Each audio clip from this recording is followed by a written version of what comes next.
Now in back to school mode with the first official week of school underway. Some students may be struggling to get back into the routine after 2 months of summer vacation, and there may be a biological reason for that challenge.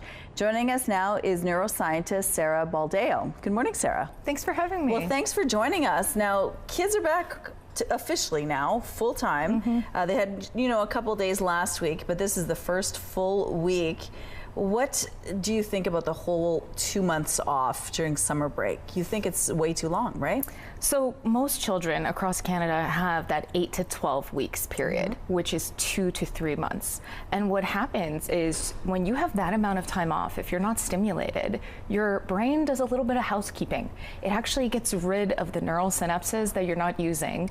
And so you're actually losing brain cells over time. And this kind of intuitively makes sense. So when kids go back to school, it can take them up to 8 weeks to get back into that neural learning mode. And so we know a lot of households have 2 parents working these days. 8 to 12 weeks is not feasible necessarily.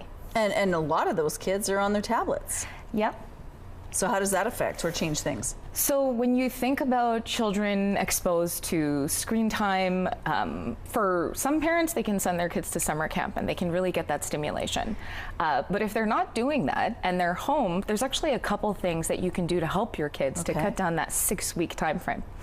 One sounds really strange. You can get them to completely reorganize and restructure their room within reason. Don't do a big renovation, but that will stimulate 2 parts of the brain.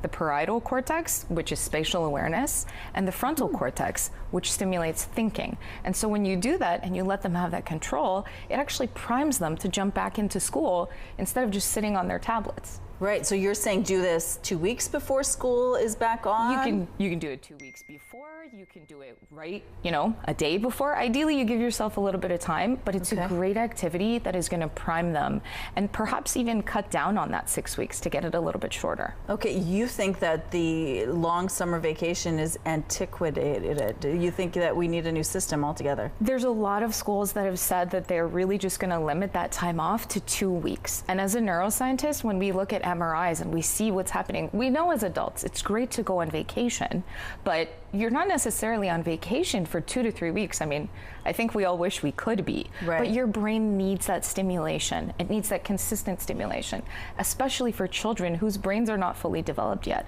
So when we think about 2 parents working, the high cost of summer camps, it's cost prohibitive for a lot of families, I think, just across Canada.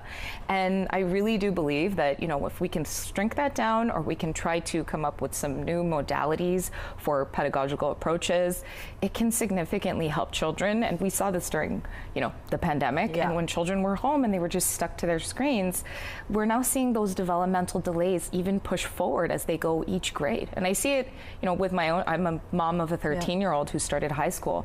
It can be tough on them. Okay, let's talk about which age group you're seeing this kind of brain deterioration happening.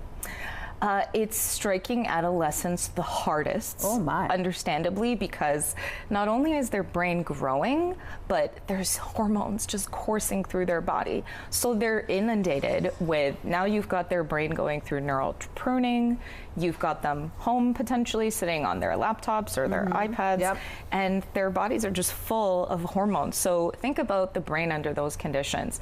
Adolescents are suffering the most, which obviously carries into adulthood and creates challenges for society. You are going to be at the convention center today. I am. I will be giving a speaking session on the neuroscience of change at the CPB Bookkeepers of Canada conference. So if you happen to be a bookkeeper or accountant and you're at the RBC Convention Center, I'm happy to talk more. Okay, and then you will be having a book on this, but real soon. It's not there yet. Real soon, and when it does, you'll be the first to know. Thank you so much for being with us this morning. Thanks for having me.